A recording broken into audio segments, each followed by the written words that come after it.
Welcome to the only Aviation Cadet Museum in the world. And you're probably wondering, who the heck are Aviation Cadets? I have no clue.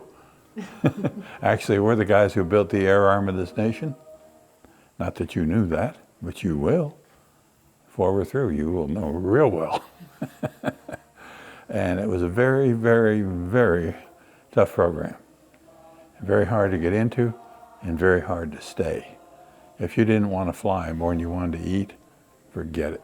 You'd never make it. And we had some washout because they didn't get to eat. Basically, are the high school kids who wanted to fly. And we go back to 1917. And the program ended for the Air Force in 1962. And for the Navy, in 1971, I believe. I'm not big on the Navy. I was never there. But they went on. They started later than we did too. The men who boys turned into men, ended up doing all the famous things you've ever heard of in wars. I don't know how well war weary you are, but we'll get you on some of them. They are the ones who dropped the atomic bombs. You've heard of those, right? I'm talking to these kids. I know you know. And actually, I knew both of them. Not well, but I did know them both. And they're interesting guys. Oh boy.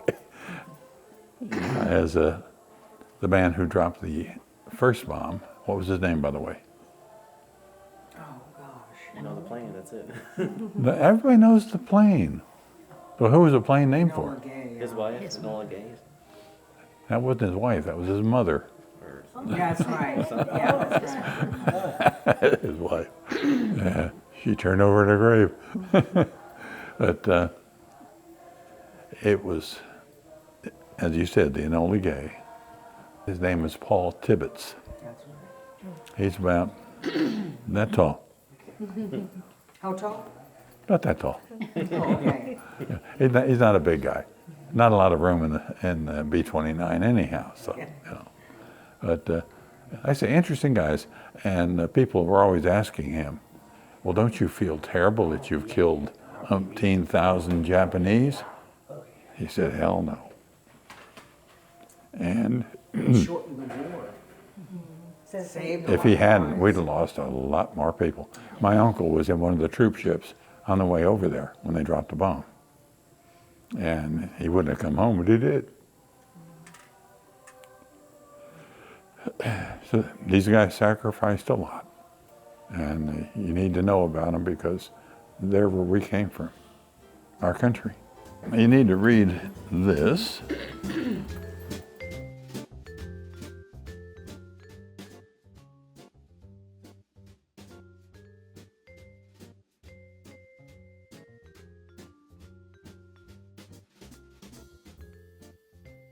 Okay, you got all that memorized, huh? Mm-hmm. Sure. Positive? We'll find out. Oh, that's right, there's a test. I forgot to tell you, there's a test. And if you flunk the test, we have a 60-pound Navy parachute that's got a boat in the bottom. You'd be happy it's Navy. And somebody gets to wear that and carry it 3 times on the runway. It's only, almost 2,000 feet long, so it's not bad. But you have to decide who's going to carry it out of the group here. Are you in trouble? Okay, well, I'm sure I forgot some things, and we'll probably pick them up as we go. And if not, you didn't know it anyhow. All right, well, let's march this way. Oh, incidentally, I'm your upperclassman, and you are lower class. Isn't that fun? So when I tell you something like jump, you say, "Yes, sir. How high, sir?" And you better get permission to come down. We'll try to make this as realistic as possible, but if it was really like it was, you'd run out the door. Yeah. I mean, it was hell. It really was. Very, very tough. Training? It was 15 months when I was in, but it was anything from a year. And the one class, they were 3-month class. Mm-hmm. That was X-ray class. 42 X-ray. And they found out that didn't work so good. They flew day and night. And it killed the instructors. He couldn't handle it. We were younger. But it's just a fantastic program. You can't imagine how hard it was and what great men it turned out. Let's march this way. March over here, line up. We're going to look at that case right there. An upperclassman would say, halt, rabbit. And you pop to attention, and then he'd say, are you a rabbit, mister? You say, no, sir. Well, why'd you stop? And it went downhill from there. You got demerits for just about anything you could think of. You got enough demerits, you got to walk in the tour ramp. And you weren't touring. It was not fun. An hour of that was not fun. If it was raining or hot, it was usually hot. Not fun. Anyone sprechen Sie Deutsch? 9. 9? Okay, anybody got a 10? Yeah. How about 11? Okay, well, Oh, yeah. if you did, you would know when I say that's an Eindecker, you'd know that's a one-winger, right? That was the best fighter in 1914, 1950 that they had. Not much, but it could shoot through the prop and not shoot the prop off. And that's pretty handy, because when they shoot those off, you know, it's really hard to control. It comes down. Yeah. The Germans actually had parachutes. We did not, because the general said, we don't want somebody jumping out of a burning airplane. Might be a good airplane, maybe they could land it. I always thought we should have put the fat generals in the airplane and set it on fire. See what they thought. That's what that one is, and that is a Sopwith Camel. The reason that's called a camel, up where the gun is on the nose, there's a hump, one hump. And everybody knows a one-hump camel is called a, I knew you knew it. She was a teacher, so she knows all this stuff. Of course, you took away my whole line, my whole story about how we go about that, but that's all right. Okay, we're going to get her now. How about a two-hump camel? Uh-huh. Come on, don't be so quick. Don't know, can't think. It's called a Bactrian. Yes. Yeah, of course it could. Yeah, you got to watch the teachers, they're tough. So we know what all the camels were and what they were used for. Okay, well, let's march over here and line it up right here. Left, right, let's go. These are the boys signing up to become cadets at Austin. That's in Texas, by the way. Anybody didn't know that? And you can see the great haircuts they've got. Yeah, they're wonderful. And when kids, They're kind of wearing like, yeah, when like kids now. today say, you know, come up with these stupid haircuts, remind them that was a few days ago that they did that. It's not there. They thought of it first. And here we are down at Ebert's Field, which is Lone Oak, Arkansas, just outside of Little Rock. And they're doing a class in navigation. And notice they all have white hat bands. What does that mean?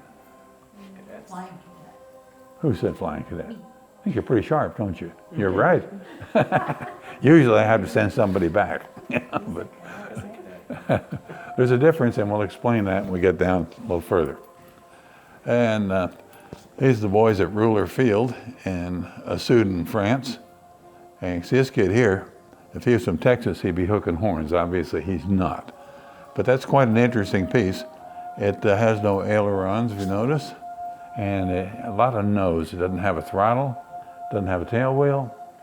It doesn't have much of anything except an engine. And all it will do is go about 6 feet in the air and ground effect if you pull it off. It won't actually fly. Just for training then. Just for training, teaching them how to handle it on the ground. And anyone who's flown a tail dragger, which I doubt if any of you have, except me, they're very, very difficult to handle on the ground. Very difficult. They want to go their own way. If you let them go their own way, it can kill you. No, they're not. Oh yeah, helicopter is bad too. At least it doesn't have a tail wheel. And here we are, the first solo landing. This one kid here, he's about to go into orbit. But the others, I can't read their lips. It's something like, you know, they get their hands up. Get away, you're going to kill us? Or it could be the well-known French attack position. And I do have a French rifle that's only been dropped once. Anybody interested? No? Okay, We'll watch you. okay. There's a doughboy helmet Oh, okay. from World War I. That's incredible. And no, actually it's steel. Yeah, yeah, actually. Oh, I bet that's heavy. No, it's not that bad. No. And there's the little goodie for making your dog tags by hand. And you could mark your can of bully beef, you know, there's a lot of uses for it. Mm-hmm. And that's the way they did it in World War I. And you had to buy your own prior to that time. Now, what was the first time we ever used dog tags in this country? Do you know, Sherry? Come on, Sharpie. Is it Nobody World War knows. II or No, no? no, it didn't use it. I mean, we already had them. Civil War? Right, Civil War. Very Oh, good. the Civil War, okay. Yeah, yeah. That way they knew whose name went with the body, and they could put it when they buried them. That was the whole point of it. So you know who they were. And we normally trained at 3 bases, sometimes 4, and we usually had a girlfriend at every base. Hey, they thought, what the heck, am I catching me a young officer here, right? There were no dummies. Only problem is, at that point, if we'd have washed out, we were airmen, we were not officers, so we got through. So, yeah, what the heck. But we did give them goodies, you know. We had compacts, and we had, little sweetheart wings, similar to this. There's some original World War II ones over there in the case. But just little goodies and pillows. Pillows are a big item. And that is from the U.S. Air Service, which is World War I. And his girlfriend's name was Rosa. And this is down at Kelly Field in San Antonio, Texas. And there is the White Hat Band, which we all know means Air cadet. Hmm? Cadet, air cadet. Air Cadet. Get out. You said flying first. I thought you said Flying Cadet before. She did. Oh, he did. Somebody did. Yeah. We fly, we're not airheads. And that's a summer uniform, World War I. It's the same thing as a winter, except that's cotton, the other one is wool. But same thing. And he's wearing a Sam Brown belt, named after Mr. Sam Brown, who invented them. And that chain on the side, that's where they hung their sword. That's Brian. He is a dummy. He's an old dummy, but he's a dummy.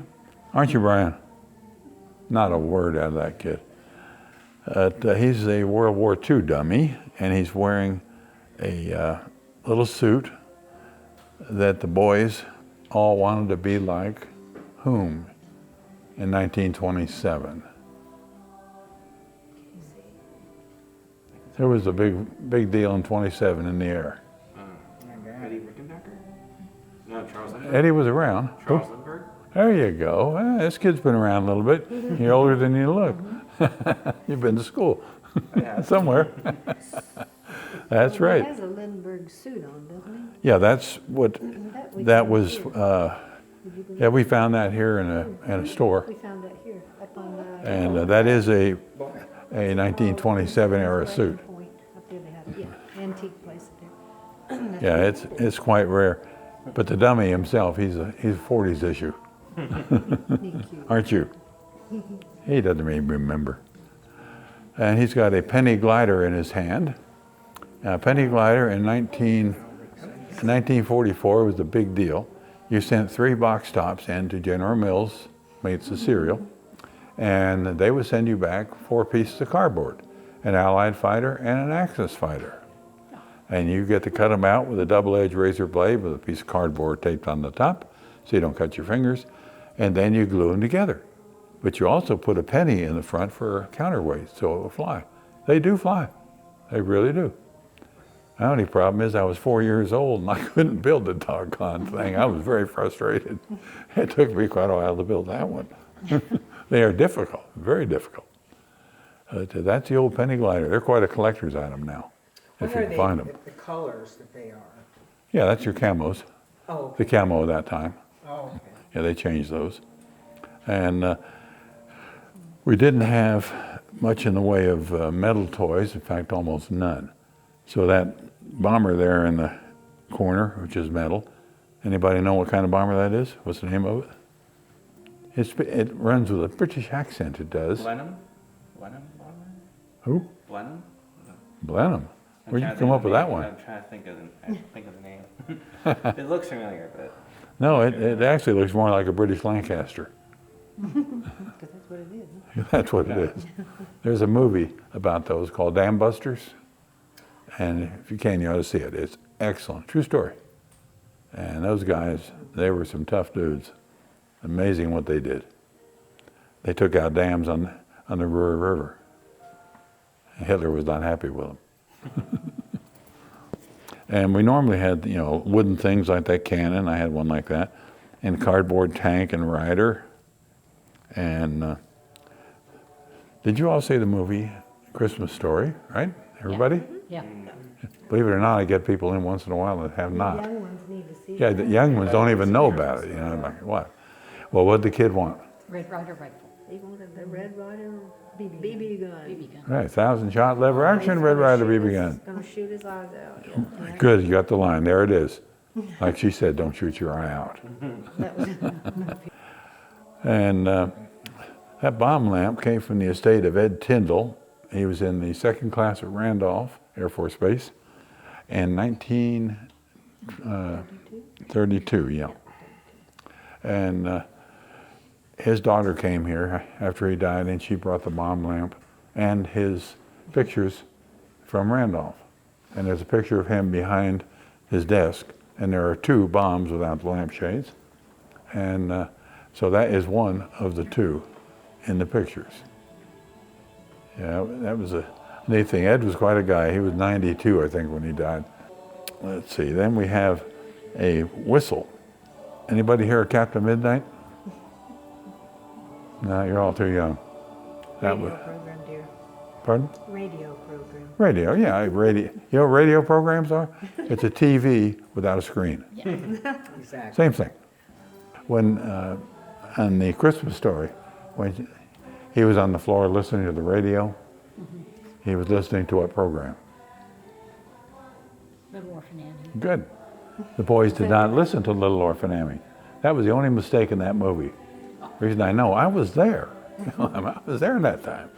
So I know. We listened to Captain Midnight. And that whistle and that first edition badge over there, decoders, actually codographs, they were both for Captain Midnight. Because that's who the boys listened to. Yeah, I had a whistle like that. It worked too. The Coke machine, that unfortunately doesn't work, but there's $1,000 worth of parts that need to go in it, and then it will work. Yeah, we used that thing about 20 years, and it finally laid down on us. Well, you can get them for a dime when we have a run. 1950 machine, was it? 1949, Oh, 49. that machine is, yeah. Here's some of the aircraft that Ed Tyndall flew, modern jet age stuff. In fact, I had 2 little boys here, they were 10 and 11, last week, and they never knew that aircraft had propellers. Okay. And this is the navigator's little section, and some of the goodies that they use. We have much more. We have the only, as far as I know, T-29 aircraft that you can get in, and that's what the navigator's trained in. And we do have the front half of one in the next hangar, and you get to go in there and see what the boys did. They didn't know what they did, but what the heck, they were there. And there's the inside of one right there with all the boys sitting down with their headsets and looking very professional. But it's neat. We even have some cigarette butts in the ashtrays. Someday we're going to carbon date those or something. Okay, we saw the white hat band up there. Here we have a dark blue one. What does that mean? they're graduated, no longer cadets. I'm sorry? That they graduated, no longer cadets, so they're upper classes. Great guess, but you're wrong. It's not really too hard to figure out if you can read. but you do have to be able to read. Anybody notice that little sign up there?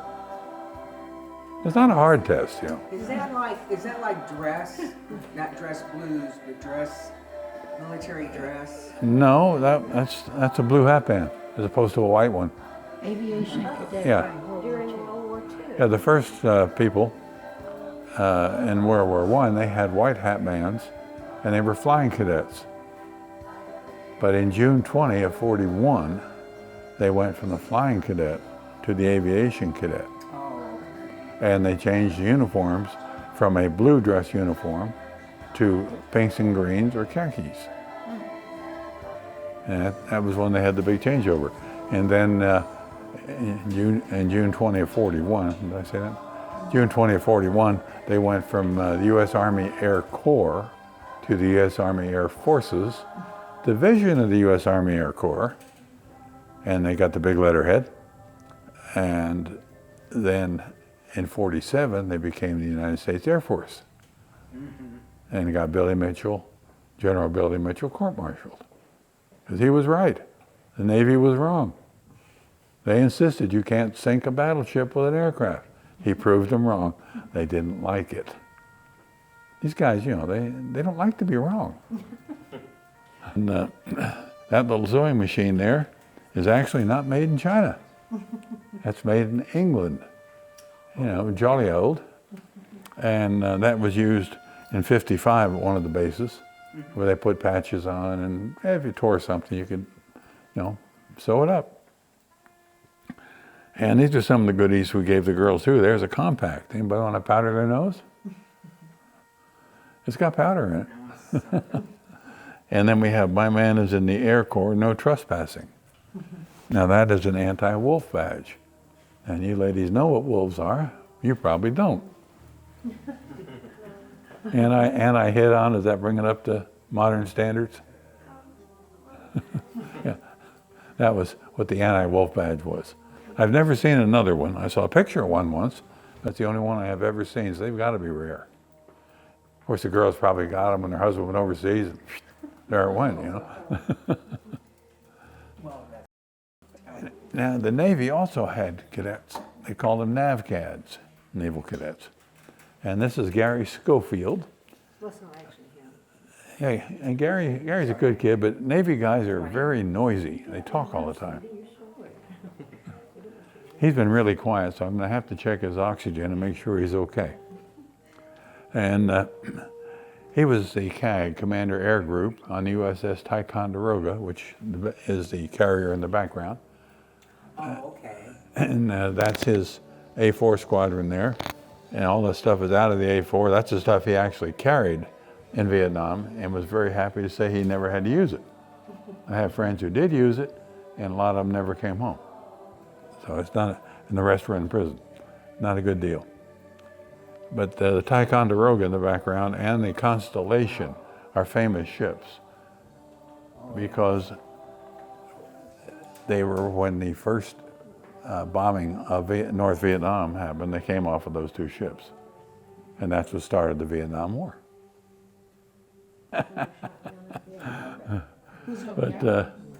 yeah, I actually have flown an A4 simulator, and I'll tell you what, I get in that thing. I said, how do you do anything in here?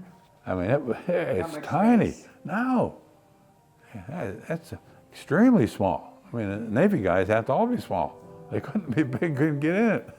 Well, with your height, was there a limit on height? Oh yeah, A restriction? yeah.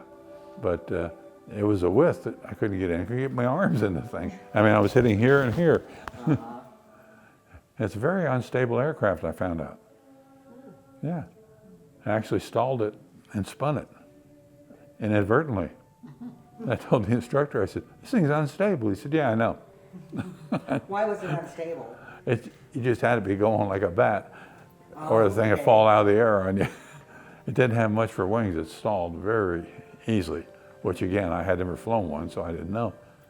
I tried to do a roll at 250 knots, wasn't fast enough. Okay. You didn't do that. No, I recovered actually, and still managed to land it. Then I ran off the end of the runway Never had anything with spoilers on it before. I didn't know about them, nor did I know where they were. He said, you should have pulled the spoilers. I said, what? Where? They didn't give you any instruction on it. Just get in and go. It's kind of like flying by the seat of your pants. Yeah, that one too. Yeah, actually, Ferg put me in there. Dave Ferguson, buddy of mine, he's the director of flight test at Lockheed Martin Skunk Works. And he said, yeah, go for a ride in that thing. He didn't tell me, Ferg. There's a Know Your Airplanes wheel. That's from 1942. And a little kid would hear an airplane, he'd run outside, dial it in and say, oh, it's a snorting, zooming, blowing goer. You know what that means in German, right? Jet airplane. Yeah. If you believe that, I have a bridge in Brooklyn. Anybody want to buy it? But yeah, that's a neat piece. I've never seen another one. And that cartoon is Smiling Jack Martin. And that's the June 15th, 1958 newspaper nationwide. That was the cartoon for the day. And that is the original hand-drawn by Zach Mosley in the upper left-hand corner. He's the guy that drew that cartoon. I got that from his daughter after he died. And it tells a good story. That's Smiling Jack up there. He's speaking to a group of cadets, and he's telling them all about that, and you've done good, and, you know, a bunch of dummies, but, you know, you did good. And at the very end there, the kid graduating is Smiling Jack's son. And he's got a very interesting name, because Zach Mosley used odd names for all his characters, except for Smiling Jack. He was the only straight one in there. But the kid's name was Jungle Jolly. I'll bet you know a couple of people by that name, right? Maybe Jolly Jungles? Something like that. And there's one thing that bothers me. When you get old, you fall apart. Well, that thing is from World War II. And 3 years ago, it was fine. Now it is just slowly disintegrating. And Is it wooden? no, it's actually hard rubber. I know people who have big collections of those, because they came pretty big size too. I can't imagine what they're doing. I mean, they were worth a lot of money, and now they're junk. Just hard to believe. And that's a diary from Frank Shermer. He was the first class to graduate in 1940, which happens to be the year I was born. And where he found time to write, I have no idea, because I sure didn't. But that is reproduced in my book. I wrote the only book about the complete aviation cadet pilot training in the Air Force. And it's called The Last of a Breed. But that story is in there, you know, what he did. It's very interesting stuff. I mean, he was there. Can't get a better witness than that. And here we have Bombardier at work. I'm not sure he's at work. He may be taking a nap on the rubber eye cushion. And there's a carriage for the Queen. That's a Waco glider. And that was normally flown by washed out cadets. And they returned those loose, you know how gliders do. They go up, don't they? They come down. And then Oh. they come, yeah. Gliders go up. They go Yeah, down. right. They come down. You turn them loose, they go down. They're gliders. In fact, my wife's uncle went into Normandy in one of those. Oh, wow. He's a colonel. Yeah, he was a colonel in the engineers. He wanted to go into combat, crazy guy. And his boss let him, and they hit a stone wall when they landed, killed everybody in front of him. He survived. And there you can have a $27,000 education free. Now, it might cost you your life, but yeah, easy come, easy go, right? And everything you wanted to know about World War II, I'm afraid to ask. This should be in every school in this country, because kids do not know, nor do young adults know about war. They don't know what it costs. They have no idea. This is all the major battles. And how many people died in World War II total? Oh, goodness. It was a lot of people. Are you talking about Total. all Everybody. overseas? All the dead ones. 50 million. 50 million. Wow. Yeah, we lost about 300,000, which, unless you were one of them or related to them, that's really not bad. That's a 4-year war. And that was our last really declared war that we ever did, to date. You know, I'm sure we're going to come up with another one, but to date. And the sacrifice that those people made is why we're free today. Absolutely. And a greater sacrifice than that was made by one man, Jesus Christ. He died so we could live. And let's see, is anybody here text? Ha ha ha. This is That's Morse code. that's the way we used to text. Oh dear. Yeah, Morse code. Yeah, that's from the Bloomin' Navy, that is. And it's all brass. Can you imagine that? The whole thing is brass. They cost a That's gotta fortune weigh a today. lot. Yeah, and they're very expensive. It's a target kite off the USS Wasp in World War II. And the gunners would blaze away at it. And they were either really good and put them all through those 2 holes, really bad and missed it. Maybe they never shot at it, but there's the instructions how to put it together. It's pretty high tech. Actually, with all the stuff it had a windlass and all kinds of stuff. It is high tech. And I have yet to find the rest of the stuff. I only have pictures of it. They're really rare. And this is a TBM-3W torpedo bomber built by Martin Aircraft. And this is the same kind that George Bush Sr. put in the drink, except his was a bomber version. This one has a radar. See, it's got the radar operator here and the pilot. Only 2 guys on this one as opposed to 4. And they always do that in a 2-ship formation. He was the one to locate the target and the other guy was the one to destroy it. He had the armament. And this is where the instructor sits for that blue box there, which is a link trainer. And those were used by all our military to train in World War II. Everybody flew that thing.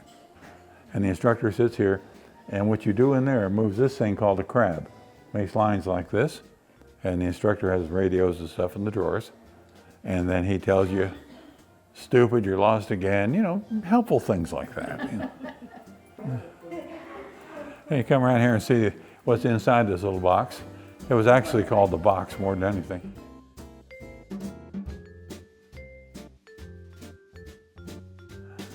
And the guy who invented this, Mr. Link, was a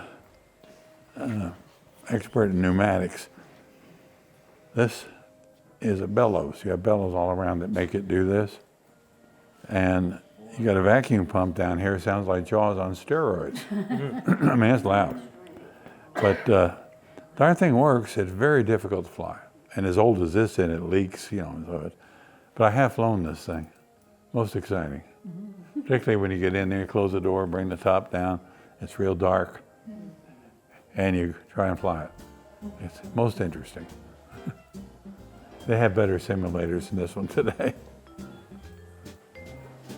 And this is something the Brits and Canadians came up with. Okay, this is a Swift training rifle. And it's not all that swift, but it's a training rifle. These are duplicates of the British Enfield, except they don't fire ammunition, they fire a dart. But they don't fire it as captive. And when you put one of these up, they have catches down here that goes on here. And you bring it up and it comes right by the target. And then all the crowds here. And you get to shoot at them, which you fire it and it pokes a hole in the paper. So they know whether you're high or low, but it doesn't take ammunition. Save the ammunition for the war effort. Yeah, it was a good idea. Except it really didn't go over very good. They hardly ever used them. And after the war, they had nothing to burn their fireplace. These are quite rare. Okay, who knows my girlfriend? Betty Grable. Is it Betty Grable? Of course it's Betty Grable. Yeah. Who else could Yeah, it she be? was the pinup. Yeah, She the was gorgeous. most famous of World War II. Now my question is, why was the picture taken from the rear? Well, to show her legs off? Well, she had legs in the front too. She was three-dimensional. Right, but I mean, she had really beautiful legs. Well, Oh, she was not pregnant? yeah, they couldn't hide the tummy. Oh, okay. That was taken at the end of a 6-hour shoot. She was leaving and they said, "Hey, Betty," and she said, "Yeah." Click. History was made. Wow. And her husband, she had actually 4. Her husband at the time was Harry James, band leader. And I tried to figure out like, which one of those 4 was the bad guy. I don't think it was any of them. I think it was her. 4 husbands. Oi. You know what that means, oi, right? Mm-hmm. Good. What does it mean? Like, oh my goodness. Yeah, basically, it's oi. That's a lot of husbands. Yeah, that's quite a few. And these are postcards that I scanned in so that I can see them without my glasses. And this tells a good story. You come in as a civilian, go through training, come out as a finished product. What's not so obvious is how many are here and how many are here. Now, in my underclass, they had 38,000 applicants. They chose 420 and graduated 78. When I tell you it was hell, I am not kidding. It really was. Very few people made it. They said we were the top 2.5% of the nation.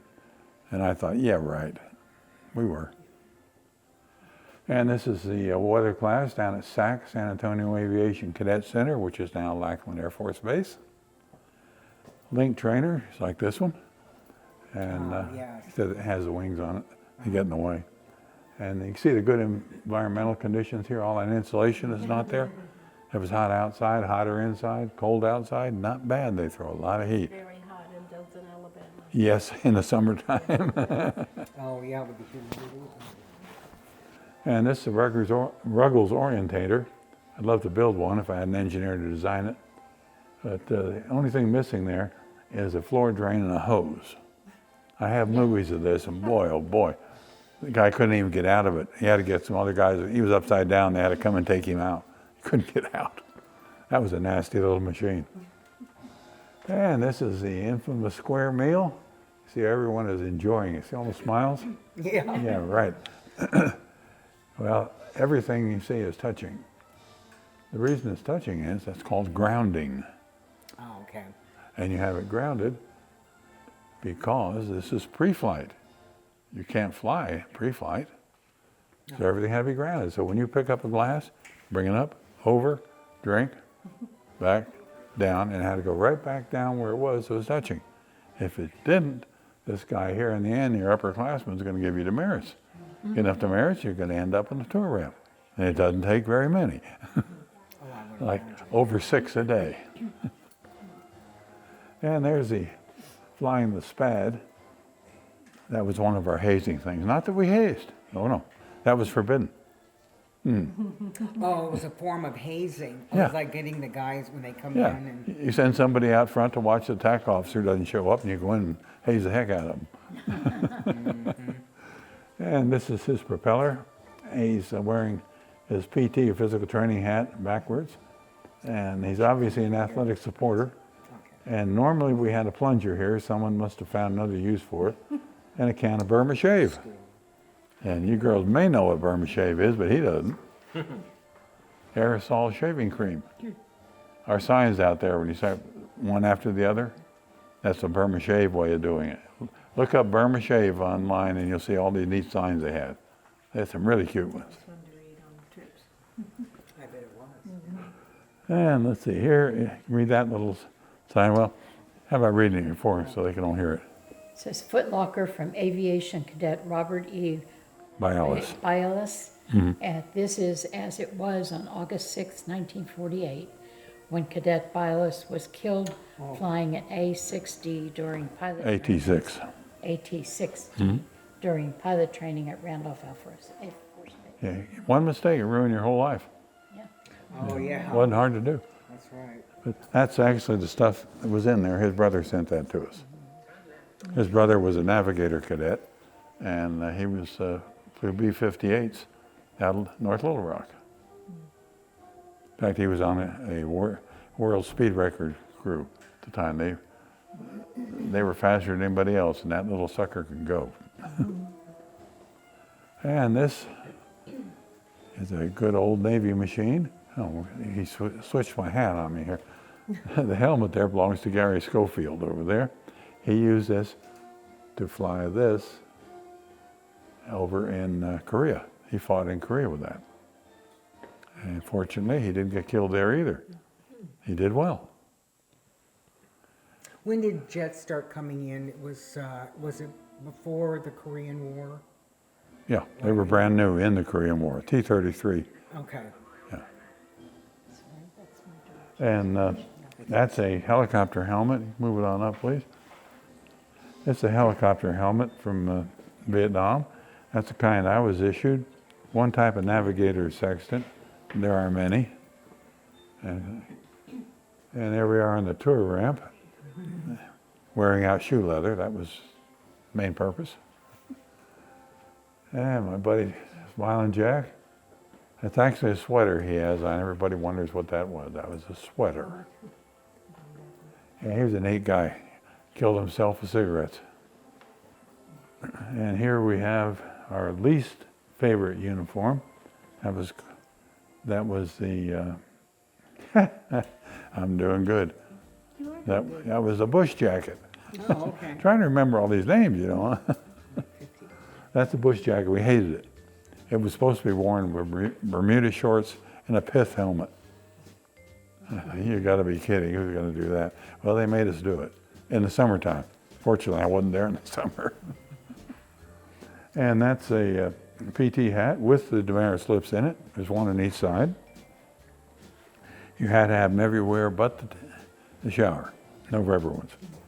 And that's a filled out original. It says, manners poor at table, i.e. smirking and gazing. Wipe that smirk off, mister. Throw it on the ground. Stomp on it. That's the way that Give went. me 50. We even had burial detail for smirks. We normally didn't have time to do it, but we had one worked out anyhow. And anybody know who that is? Alfred E. Newman. Good. You can tell the younger kids in the class. Yeah, you got it on your jacket. Oh, I do. Uh-huh. Well, Alfred E. turned out to be our mascot, and we got permission from Mad Magazine, who had it, Okay. to use that. Now today, if they're still around, I don't think they are, they wouldn't give you the time of day. They're a real bunch of liberal idiots. Well, you know, that's Tell the way us it what is. you really think, yeah. Errol. Yeah, okay, what? And there were 300 of those made. The reason I know there were 300 made, I'm the one that had them made. I drew it out and sent it into the okay. patch company, and they made it. When I'm gone, nobody else can say that. That's my claim to fame. And we had instructors they thought that was stupid. Of course, they were older than we were. You know, we were not 17, we were 18 through about 23. And, you know, we got all this comic book stuff, and they were, kid stuff. Hell, I bet they'd give a lot today if they're still alive to have one of those. Because they're very rare. Yeah, 300 is not very many. Here you can see us wearing them. Funny, that jackets you're wearing look just like this one. Isn't that funny? Now that's a flight jacket that you're wearing. Yeah, that's one of those. Yeah, I even flown in it. Yeah, amazing. And I even have my own devil patch. And that comes from, Flight 4, Flight 4? advance, yeah. Devil flight. We're little devils. And here, out of this bunch, we had 2 bases, and we had 2 squadrons at each base. And this is at my base. And out of this bunch here, all but 3 of us went to Vietnam. I was one of the 3 that did not go. And none were killed there, and they all flew combat. A number of them are dead now, but they didn't get killed in combat, which is amazing. They did some pretty rough stuff. What did they fly? Anything and everything. Oh, okay. Whatever there was, they flew it. Okay. No, they didn't fly the Navy stuff. No. only the Air Force. And there, you see us marching out. of the program. You saw us marching in over there. Here we are marching out. And my uncle drew that. I found it not too many years ago. And that was before I ever met Beth and before he ever met her. That's her. So go ahead and read the Flying Aviation Cadets are marching off into history. That kind of sums it up. Okay, this is our $40,000 no-touchy model. This was given to us by Lockheed Martin. And it's got the first guy to fly it was Dave Ferguson. Yeah, and there's Ferg's picture right there, back when he had a real job as a test pilot. Is that the Blackbird? That's not the Blackbird, is it? No, it's the F-22. That's the YF, proof of concept. Oh, okay. And Ferg was in my class, so I knew him rather well. And we got to be great friends after we got out. And he went to Vietnam and flew F-105s. You know what a 105 is? Thunder Chief? Pardon? F-105 Thunder Chief? Thunder Chief. Yeah, that's one name, yeah. Okay. Yeah, that was, yeah, most of the time, some people call it the Thud. They hit the ground a lot. Yeah, well, the British said that was because it's hard to land, not true. But anyway, Ferg flew somewhere around 100 missions. This is right out of pilot training. And he survived those. He came home and was an instructor in the two-seat Wild Weasel for about a year. And then he went back and he flew another roughly 100 missions in the Wild Weasel, which is an awful lot of flying. And of all the aircraft he flew, which was several hundred, he still survived. I mean, he was shot at, beat up, and you name it. But he survived, and the last aircraft he flew in Vietnam is the one we have out there in the yard. That big one, that is the one he flew. Yeah, he's a really neat guy. He died, what, 6 years ago? About that. Yeah, T-cell lymphoma.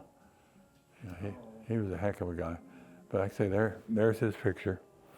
And he's a terrific pilot and just a really neat guy. Like I say, we were very good friends. I miss him a lot. Okay, gather around this here and we'll give you the BP, or the big picture. Ready. When you come in, you come down the road here and drive here, you turn in the driveway. This is not exactly the way it's going to be. That is a theater for the performing arts.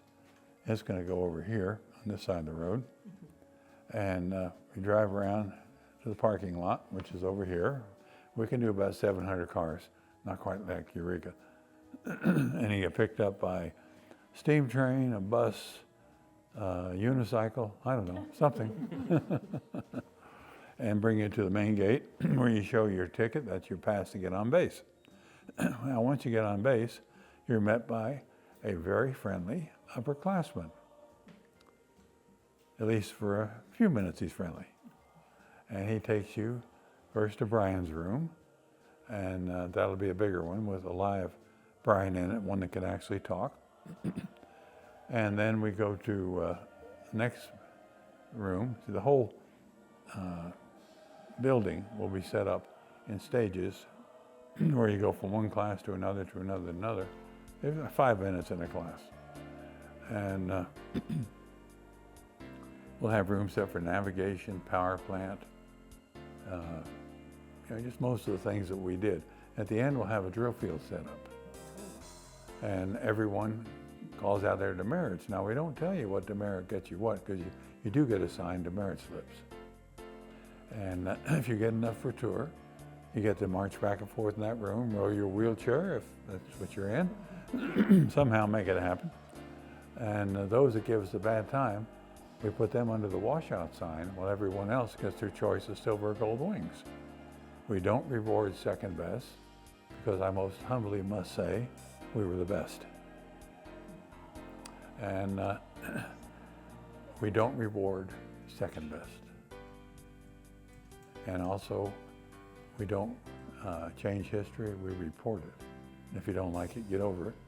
And as you probably noticed, we're not politically correct. We're just correct. Now, folks, come over here and we will show you something most unique. This is painted by Jack Dawson, very famous painter who lives up in Missouri.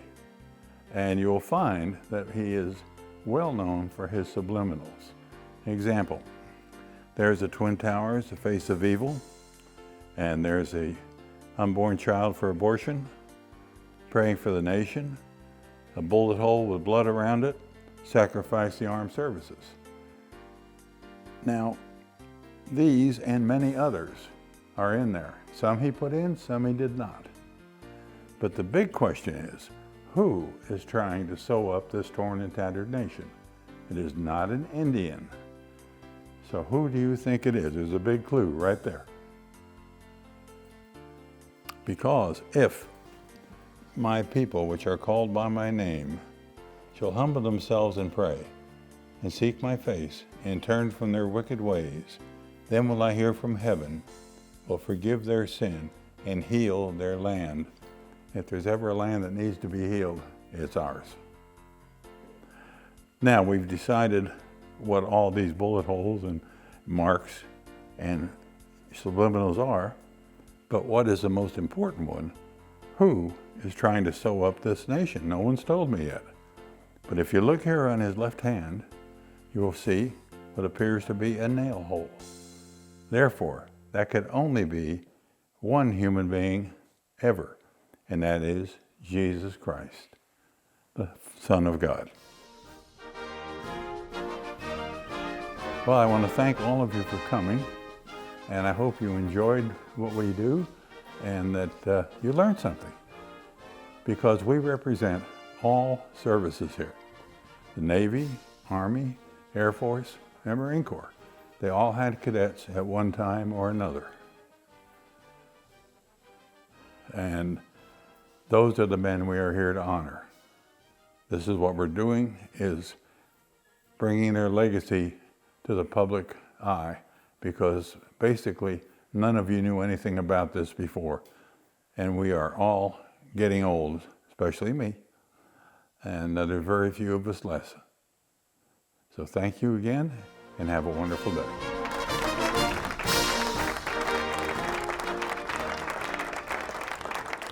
Dawn is breaking.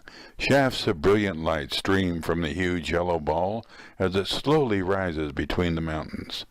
The mist partially shrouds the distant forest, a lovely emerald green, the grass in the fields a misty blue. The silence of the pre-dawn darkness is broken by the mystical sounds of thousands of beautifully colored birds as they wake up to this a new day. The cloudless sky is a deep azure blue, appearing as if it has no end. Suddenly, a small dark object appears on the horizon. In an instant, a gigantic boom rocks the mountains. A great silver bird flashes overhead like a bolt of lightning. The noise is deafening. The grass blows flat from the passing wind. Look up to heaven, you masters of the sky. One of us is blazing skyward on his final flight, heading home, where he is lovingly clear to land in God's protective hands.